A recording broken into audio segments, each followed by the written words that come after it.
Hi, everyone, and welcome. Today we have the incredible Dr. Stephanie Jenkins joining us on the channel. Dr. Jenkins is a professor at the School of History, Philosophy, and Religion at Oregon State University, and she is the designer and teacher of the Philosophy School of Phish. This is a 4-credit course at Oregon State that uses the world's greatest rock band, Phish, as a case study for exploring the philosophy of art and music. The course has been featured in Billboard and Wall Street Journal, so you may have heard of it.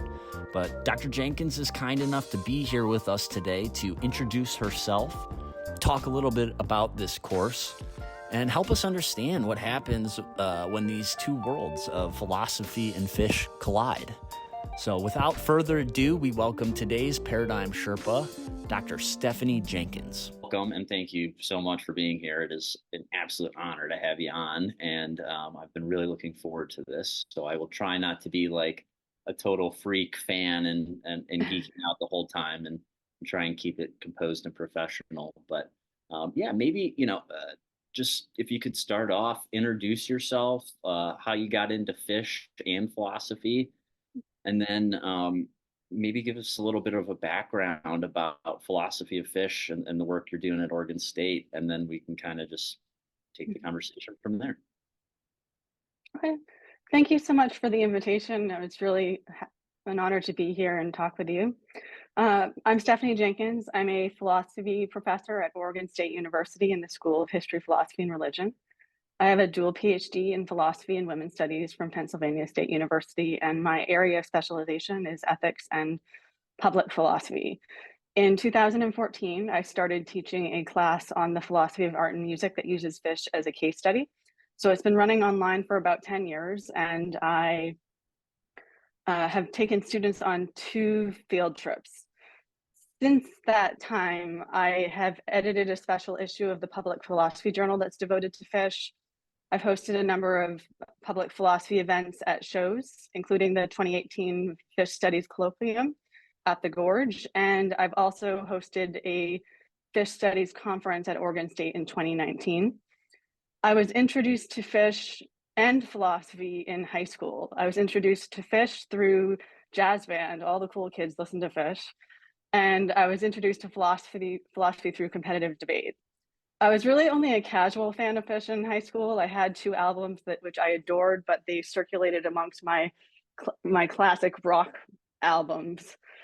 And it wasn't until college, when I was majoring in philosophy, that I went to my first show, which was February 24th, 2003 at Continental Airlines Arena. It was the B.B. King show. He sat in during the first set. And everything shifted at that moment. 3 things really stood out for me. First of all, it was the community. I felt like I was part of something larger than myself, and that didn't come across in the albums. The second was the physicality of the music, feeling like my whole body was vibrating and that I was a part of the music. And then the third thing was that every show was different. And I really got a sense for that when I missed February 28th, 2003, which has one of my favorite tweezers. I was at an academic conference, and that instilled in me the lesson was that I had to just go to every show possible. And so that was when I think when I really became a true Phish fan. But my Phish self and my philosophy self were divided. Especially once I entered graduate school, I felt like I had to hide my fandom, because I was worried that if my professors found out that I was spending all this time at Phish concerts, that they would think I was wasting my time instead of being a serious student working on research. And so I internalized what I call the chalk dust torture model of education. I mean, I'm so on the edge of my seat for this one. Yeah. Us, please. And it wasn't until 2012 when I was at Dick's Sporting Goods. It was actually during the Light. I had just started my first job at Oregon State University, and I was dancing during the jam, and I had this epiphany. And it takes too much to keep up this disguise. And I realized that if I was going to survive academia, I couldn't have these two versions of myself. Yeah. That I needed to be my authentic self in all areas of my life. And that if Phish concerts were good places to get thinking done for myself, what happened if the concert became the classroom? So that's when I started the process of replacing the chalk desk torture model with what I call beyond the gadfly model. Beyond the gadfly model is invokes Socrates' use of philosophy in the public square, right? Taking it outside of the ivory tower and bringing it back to the public square where it belongs. But instead of being annoying, like the gadfly, making it fun. And thinking of philosophy as something, the classroom is the experience classroom, where philosophy is something that needs to be experienced in order to be learned. So I went back to OSU, and a couple of things happened. The first one was that in my regular classes, I tore up my syllabi. I actually did this with my students. Because I realized that the way I was teaching wasn't in line with how I felt my classes needed to be taught, that I like to teach through activities so that students can experience what they're learning rather than just teaching straight through the history of philosophy. And then I started the process of slow process of pitching a Phish class. So I talked to one of my colleagues who was a friend and said, I have this idea that maybe someday I might be able to teach a class on Phish and philosophy. And she said, that's a great idea. And that was not the response I was expecting. And so she said, well, you should talk to our department head. So I went and talked to our department head, and he said, that's a great idea. I used to be in a jazz band with Mike Gordon in high school. So having thoroughly internalized the chalk desk torture model, I still did not think this was a good idea. So I went to our dean, and our dean said, that's a great idea. You should put a bunch of students on a bus and take them on tour. And completely in awe, I was the one that said, hold on a second. I don't want to be responsible for students on Phish tour, but I would love to teach a class. How about I teach an online class so that students are free to travel on tour if they want to. I'm free to travel on tour if I want to. But everyone's responsible for themselves. And we can still build assignments around the live music. And so that's how it started as an online class that launched in 2014. I taught it for a number of years and until 2018 when Phish played at the Gorge. They were close enough to Corvallis, Oregon, that I thought it was too much of an opportunity to miss to not do a field trip. So I took half a dozen students up to the Gorge for 3 nights of camping. And that was an incredible experience. You are brave. And then that went well. And I took another group of students to Las Vegas for the Halloween run. So slightly different experience, but that's it in a nutshell. Well, I mean, it's there's a lot of resonance with your journey and mine into Phish fandom, I would say.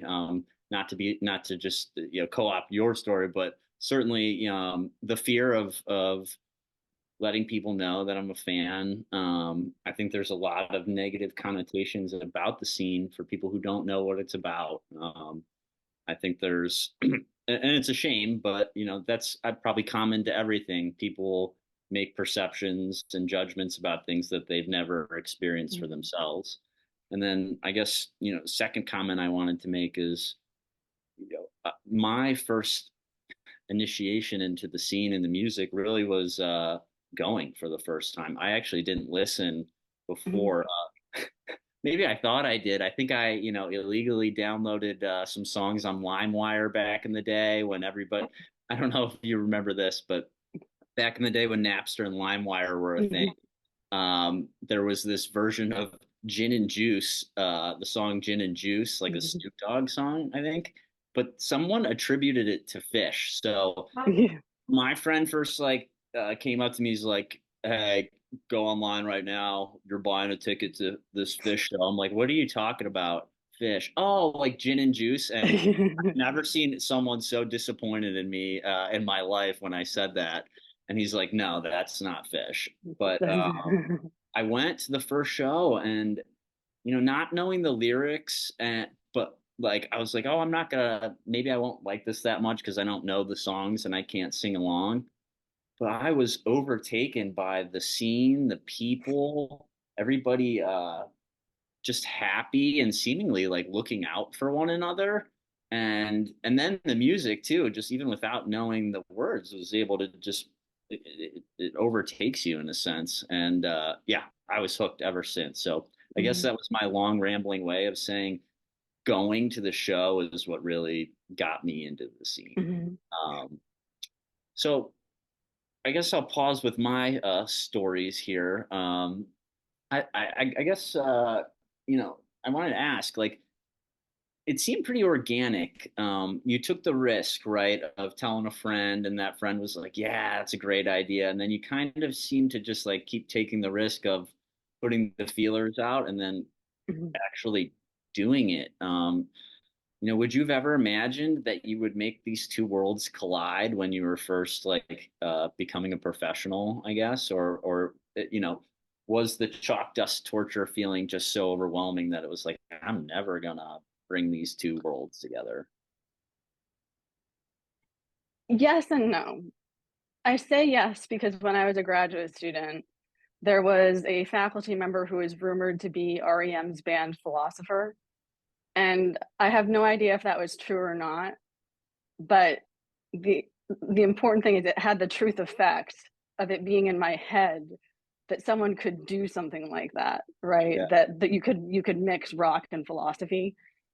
Um, but it was such an anomaly that and the chalk dust torture model was so ingrained that I didn't think it was a possibility for me to do something so different than what I was trained to do.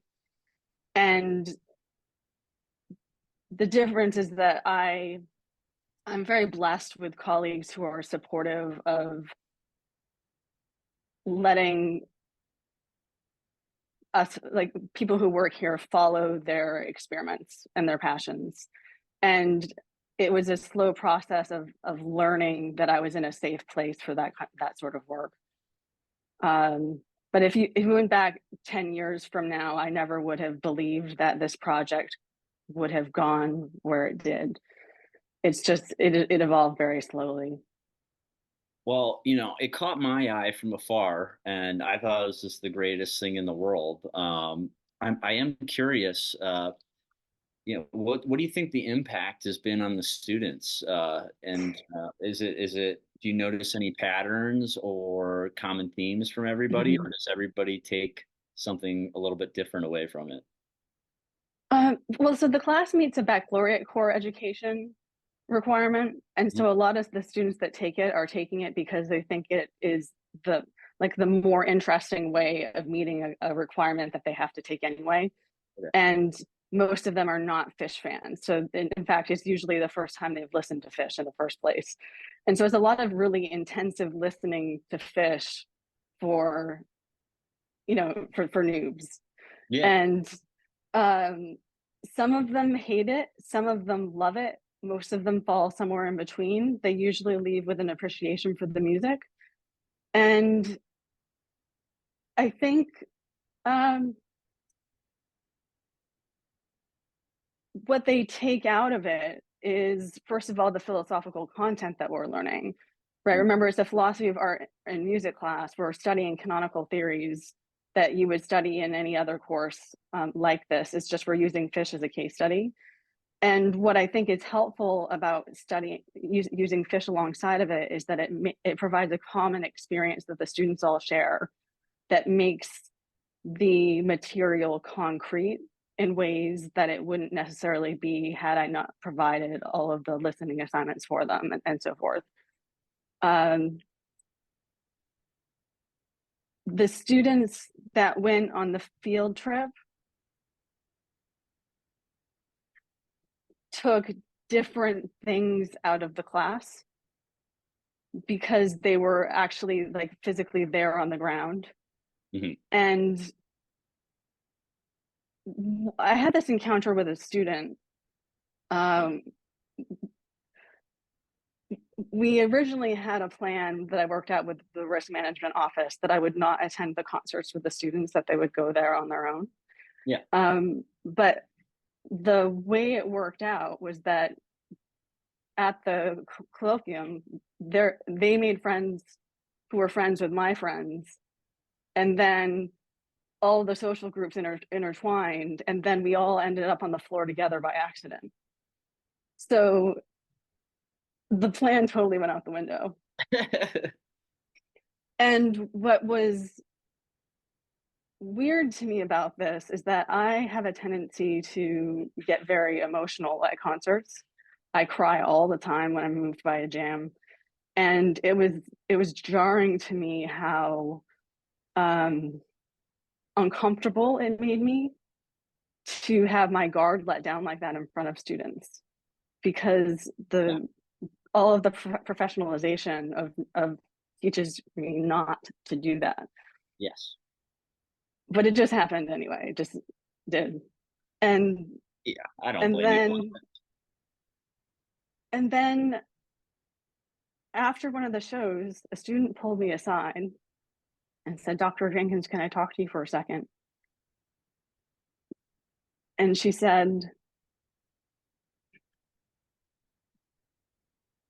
"It is so amazing to see you so blissed out to Phish." And then I realized that a couple of things, that maybe the professional boundaries that I had been taught might be problematic, right? That we can't be whole people in front of our students. And Yeah. second of all, perhaps one of the most important lessons that the students were learning on this field trip are that you can be a whole person with passions and be a college professor, right? That you can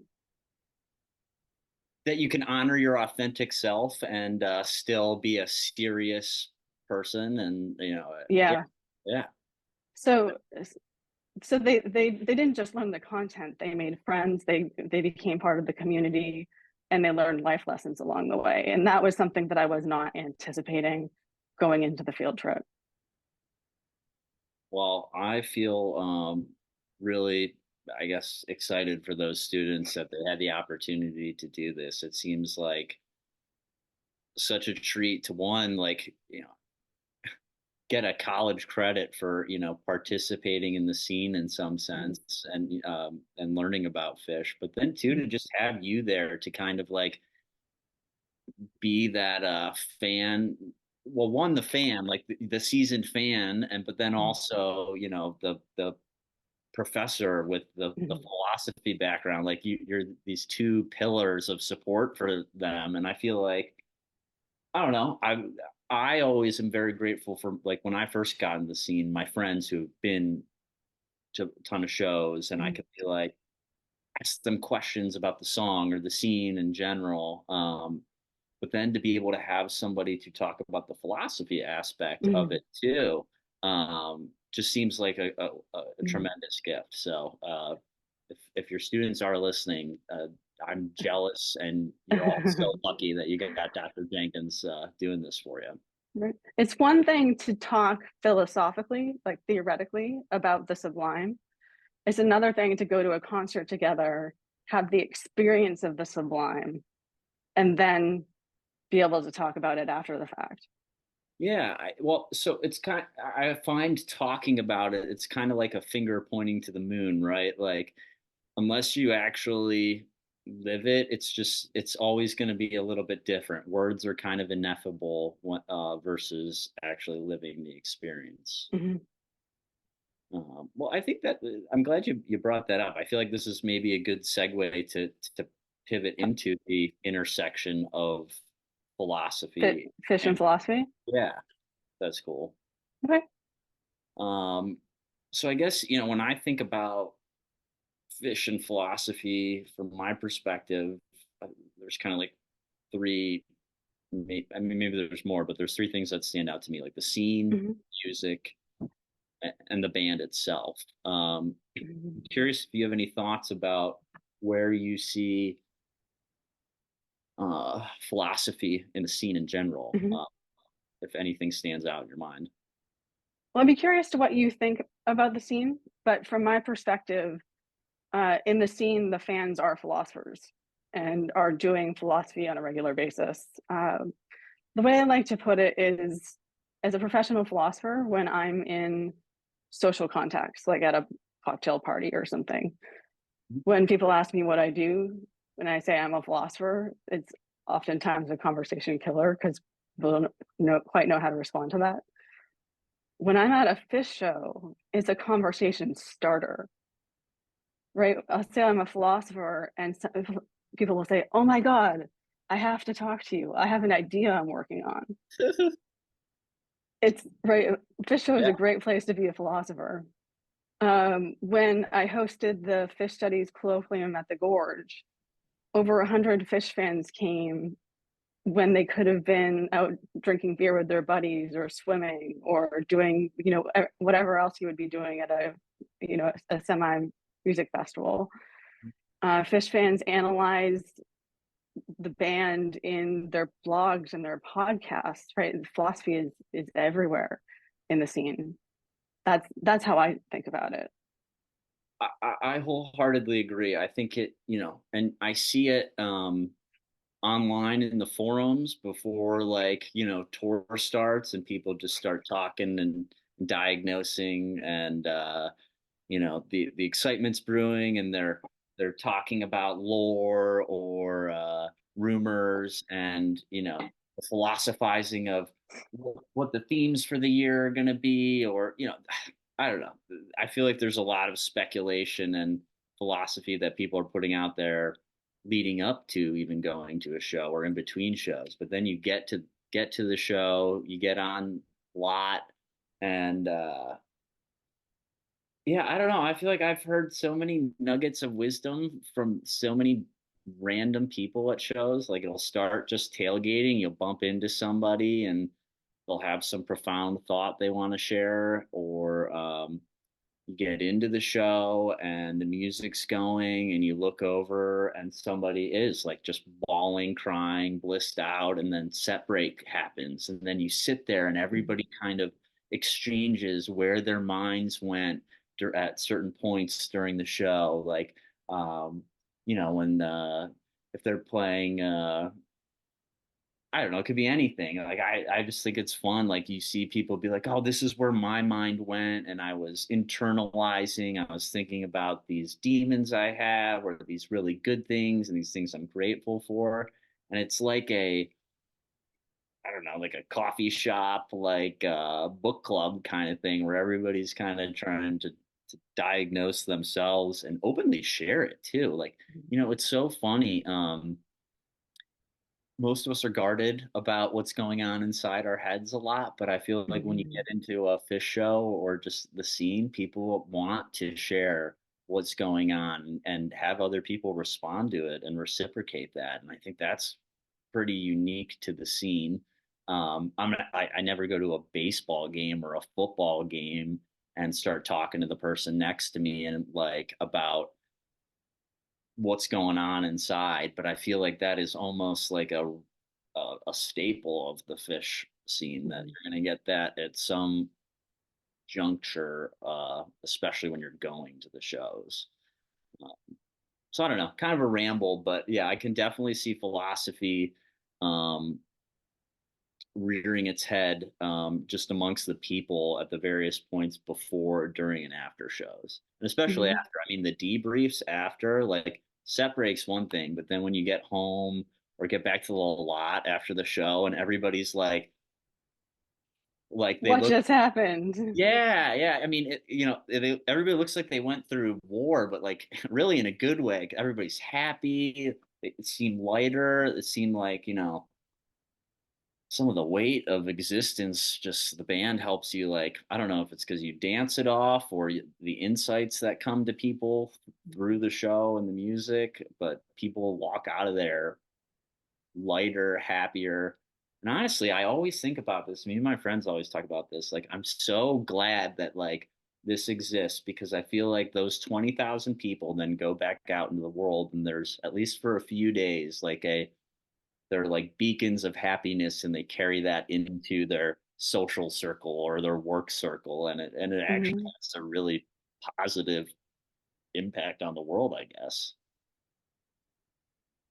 So that is my long ramble about philosophy in the scene, I guess. I don't know that I Mhm. necessarily maybe was accurate in pulling philosophy in there, but I guess that was just my 2 cents on the scene.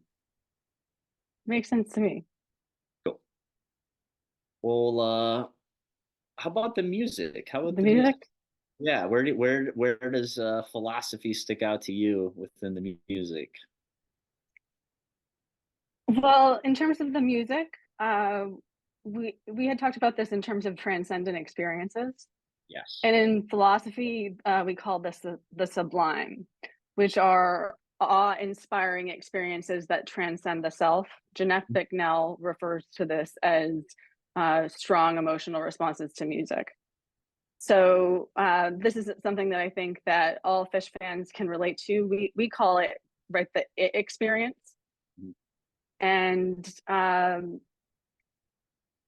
I've had a number of experiences, like the Tower Jam at festival. It felt like an alternate reality. But I cry all the time at Phish shows because I feel moved by that experience. I had an incredibly powerful one at the September 2nd, 2011 S show at Dick's that were actually in the sustained note felt called by um, a spiritual being. So, I think the sublime, it might be the best way of talking about philosophy within the music. Is there something else that you were thinking of? No, no, actually that's exactly what I was thinking of and it makes me think of one particular experience. It's interesting for that, I've had a few transcendent experiences at shows, but I had one that actually started off like bad for me. It was like Bad. dark fish. I think they were Mm, it was Wrigley Field 2016. I think it was the second of two nights. And in the second set, I like was just internalizing and I guess all this stuff was bubbling up from my subconscious through the music. And it made me mm, realize there were a lot of things in my life at that particular point that I wasn't necessarily happy with. And the music was making them bubble up and I wanted to fight them and make them go away. I was like, I can't handle this right now. Um, but instead, I kind of surrendered to the flow, mm, let that stuff bubble up, and my eyes were closed like for half the set while I was going through the internalizing this. And once I kind of accepted that, like, hey, yeah, Ryan, you do have these things you're unhappy with about yourself. This but it's okay and you recognize it and you've accepted it and then as soon as I like accepted I just felt this amazing sense of relief and then curiously simultaneously the band went from like kind of evil Karini fish into like peaky bliss fish and it was almost like there was this reciprocation of what was my internal state as soon as I was able to get through and get to the other side of those feelings, mhm, I've never felt better in my entire life, like ever. mm, And, like I think that I shed a tear or two, but that would be uncharacteristic for me. I certainly feel like powerful emotions at shows. Often my eyes will well up, but that was the first time I was like, oh my gosh, I felt connected to everyone and everything. And mm, I don't really know how to describe it besides like actually there's Rudolph Otto, I believe, was. I don't know if it was Rudolph. His last name's Otto. Talked the term numinous. Are you Mhm. familiar with that? Where it's like you feel this other presence and it's terrifying because it's so awesome. And that's what I felt like. I felt like there the music made me aware of, I guess Jung would call it the self or this other that Mhm. was observing me and kind of like judging me and being like, Ryan, you need to change some stuff, you need to get together. And I was like, no, no, no. And then I accepted it, and oh my gosh, I don't know. It was timed perfectly with the music, but I could have convinced myself that it was like also me, like just making the flip. The band was almost mirroring exactly what was going on inside me. Um, I don't know. I don't know. That was just one of the most profound experiences for me with Phish. Sounds And very transformative. it was like it set me definitely on a course trajectory where I would come back to the music to help me just get through anything where I'm like, all right, I Mhm. can always just throw on a show when I'm struggling and work out my problems with the help of those four goofballs who are just, master musicians. I'm going to put a link in the description of the YouTube page so that if anybody is interested, they can take a look at this short, I think it's 4 or 5 page assignment I did for my master's in consciousness studies program. Basically, where I talk about how this experience actually changed my God myth, if you will, or my understanding of what God is and my relationship to God. And I guess when I say God, I'm not talking about like, old man floating around on a cloud ready to chuck a lightning bolt at me. More like, God as in some sort of fundamental spiritual source of being, I guess. But anyway, check out the paper if you want. And if not, we will cut back to me asking Dr. Jenkins about to open their eyes or to close the eyes. I don't know. Do you close your eyes during shows at all, or are you locked in on the lights? Like, does it help I you? close my eyes a lot. It helps me listen better. I can't see and hear at the same time. I'm the same way. I'm the same way. And no, not a knock to Chris Carrata, the man. The light show is amazing, but yes, when I'm at shows, like the music's certainly the most important thing for me, and closing my eyes seems to help me lock in and get to those transcendent spaces. Mhm. I don't think I'm as primed for it if my eyes are open and I'm trying to follow what's going on stage. I do try to make it a point to open them because I do love seeing the lights, but when I'm in the zone, I have my eyes closed. Yeah, yeah. I get the nudge from my friends or wife occasionally, like, "Hey, you should check this You out." should do. Yeah. Uh, um. Well, look, we've got like probably You 20 want to minutes, talk? and Do you want to talk there's about lyrics? yeah, I'd love to get into the lyrics, and then yeah, there's a few other things here that I'd love to run by you, but yeah, let's talk about lyrics. Anything that there's so many profound lyrics. What stands out to you in I can terms of run through them quickly. I pulled a few that I thought were that might be of interest. yeah, So from Forbin's, and a tree of knowledge in your soul will grow. Will help. Will plant the seed, but I warn you that knowledge, seeming innocent and pure, becomes a deadly weapon in the hands of avarice and greed. Right? It's about the relationship between power and knowledge, and specifically the warning from Iculus to Forbin about the future of the helping friendly book. And maybe instead of getting too far into that, we can just mark this as for our conversation about Gamehenge. yeah, yeah. Mm-hmm. And then from Chalk Death to Torture, but who can unlearn all the facts that I've learned? I sat in their chairs and my synapses burned. So this is about my chalk dust torture model of education. My favorite philosopher, Michel Foucault, looks at the ways that examinations, right, the tests in education serve as a normalizing and surveillance function in education. He also notes the role that architecture and space, like the chairs,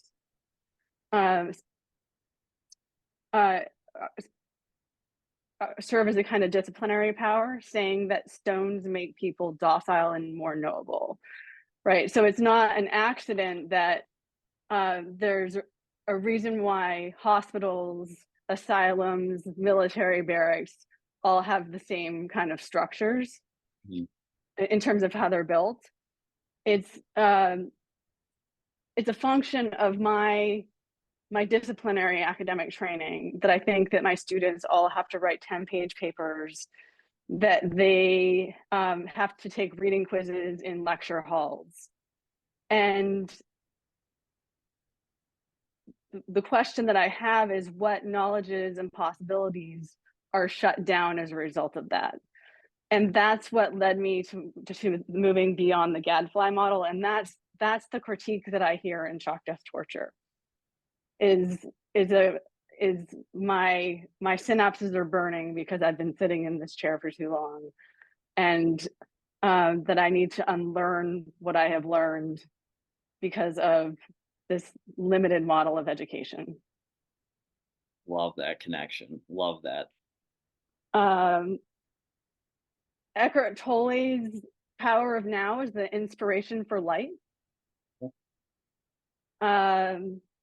It's a philosophy of living in the present, and it describes kind of the realization that being and the mind are separate. So Eckhart Tolle describes that he comes to the realization that he can't live with himself. But when he realizes he can't live with himself, he realizes that his self is plural. And so he can sort of decide which self he wants to identify with. And as a result, he claims that it's only the present is real. And you get this in the lyrics. I see the future is less and less there, and the past has vanished in the air. Yeah. You know what else that also reminds me of? Kind of the got a blank space where my mind should be. Like, yes, if you get rid of the thinker and you're just the beer, then you're in the present moment. And if you're not, and when you're in the present moment, all the worries of life go away. mm-hmm. Yeah, that reminds me, like Eckhart kind of has that drill set into people's head, and it reminds me of Ram Dass saying like "be here" as well. Yeah. And then Possum, ain't no truth in action unless you believe it anyway, is coming from Iculus, which I read as a call to authenticity and a condemnation of bad faith. And that sort of leads into our conversation about Gamehenge, if you want to go there. Yeah. Go for it. Just roll right in. Just roll right in. Yeah. So what I love about Gamehenge is that Trey studied philosophy in college. And even though this wasn't the man who stepped into yesterday wasn't a thesis on philosophy per se, you can see its influences within the work. And it's a political allegory, right? We get a story of a land that's in the middle of a civil war and a revolution against a dictator. And we get an account of how the characters respond to that evil. So Colonel Forbin's a kind of tragic hero because his efforts always fail. Aaron Wolf is always installed as the new dictator, and Colonel Forbin ends up in jail. And Tila is the character who sort of works both sides of the revolution. And then we have the Helping Friendly Book, which was written by Iculus. And keep in mind that Iculus is a philosopher.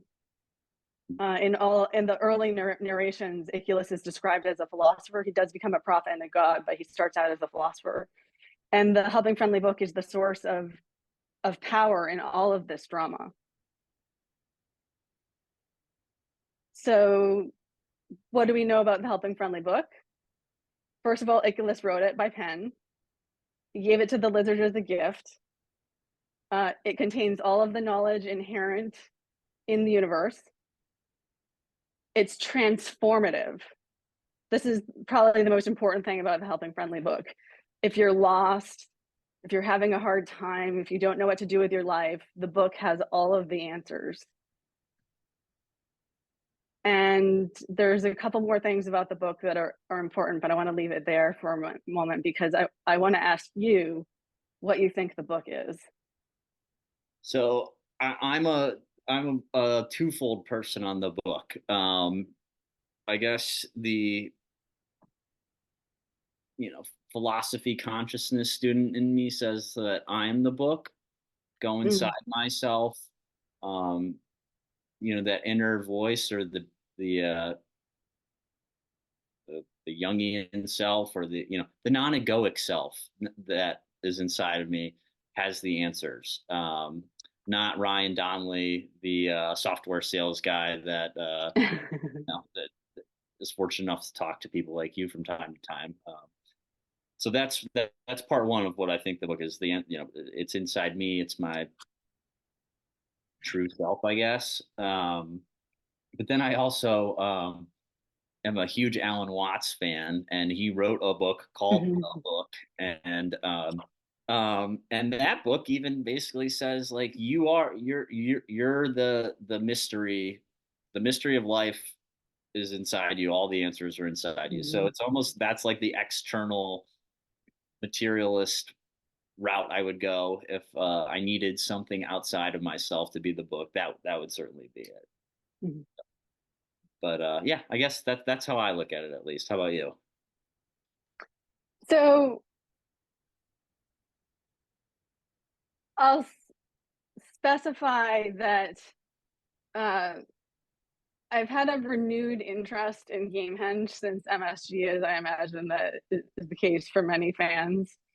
So I've been through all of the narrations, and I'm working on sort of what I think my theory of Gamehenge is, but it's a work in progress and it changes every day. All right. So this is my theory for today, and it might change. That's all right. We won't hold you to it. Yeah, so don't hold me to this. But right now, what I'm thinking is that the story of the Helping Friendly book is a Nietzschean parody of our longing for certainty, what Nietzsche calls our instinct of weakness. That's our desire for a prop, some kind of support or a shortcut for grounding our belief systems and choices through religion, like metaphysical systems or any other sort of grand narrative. So there's no book that can meet the description of what we've been told the book is, because the book contains all the knowledge inherent in the universe. It's transformative, but there's no striving involved, right? You just read it and it solves all your problems. Right? You don't have to actually do anything in order to get those problems solved. So by commanding us to read a book that doesn't exist, Trey is revealing to us that our will is lacking. In fact, it's our desire to be commanded by some kind of authority, right? Read the book. Which book? The one written by Iculus. Read Iculus is ridiculous for a reason, right? It's a joke. So we're left alone without excuse, as the existentialists would say. And so, but this comes to be in line with your reading that, right, that I am the book.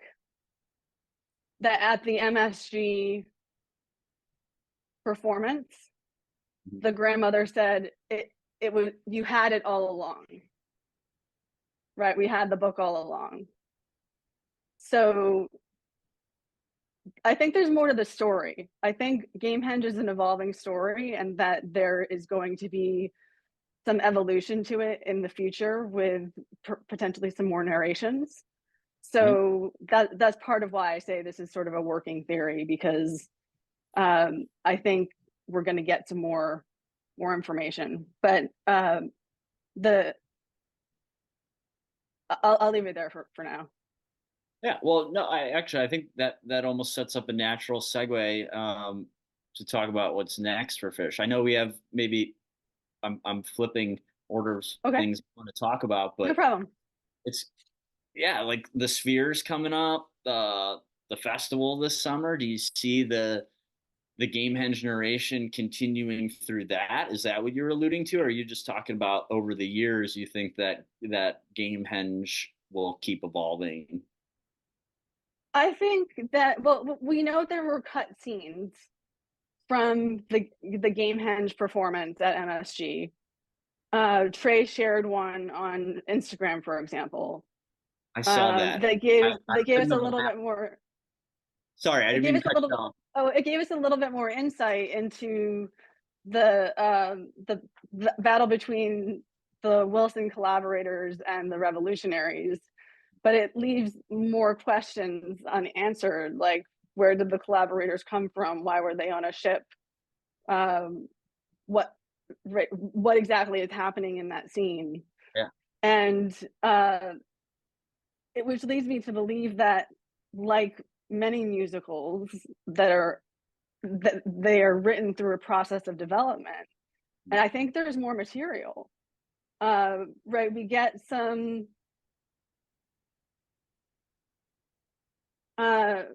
potential connections between other characters in the Gamehenge universe, like Reba.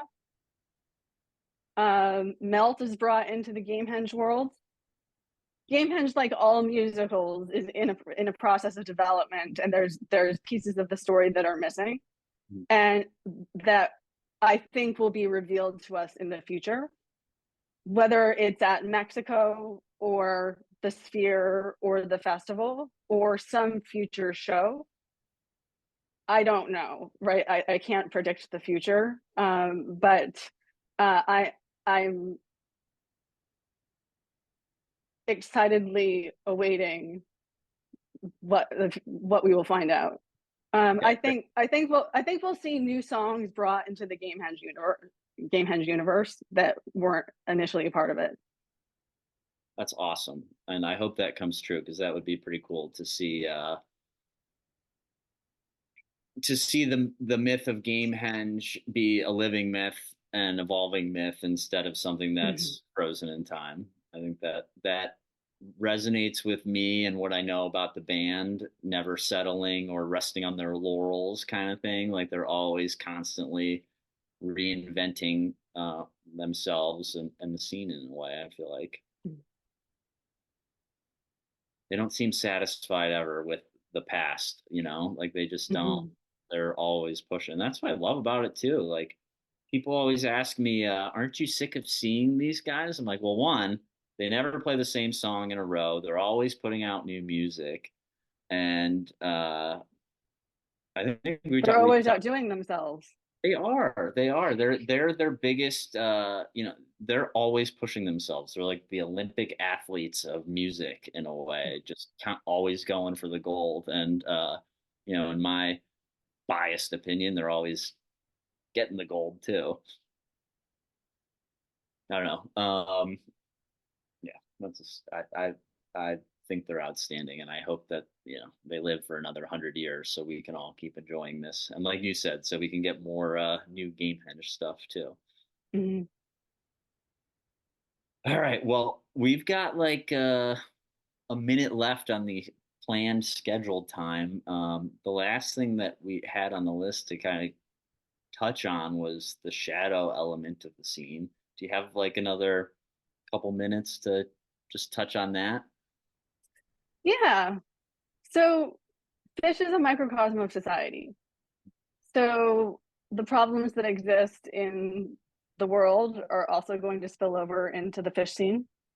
We are a predominantly white community, And Fans for Racial Equity has been documenting racist incidents and the experiences of fans of color for a number of years. But they're also educating fans for anti-racist intervention. Their team wrote an article for the Public Philosophy Journal special issue on the concept of white fragility in the Phish community. And that's the idea that describes the defensiveness of white people when confronted with questions about race. I highly recommend it. That's one problem that exists in our community, but that's being addressed. And the other one that I'd like to mention is the problem of sexual violence and non-consensual touching within our community. Groove Safe is a non-profit organization that raises awareness about non-consensual touching and sexual violence at concerts. They host safe spaces at concerts for those who need them. And they also hold bystander trainings. So they teach people about respect for personal boundaries, prevention and de-escalation skills, tips for staying safe, and cultivating consent culture. So that's another example of a problem in our community, but also one that's being addressed within our community.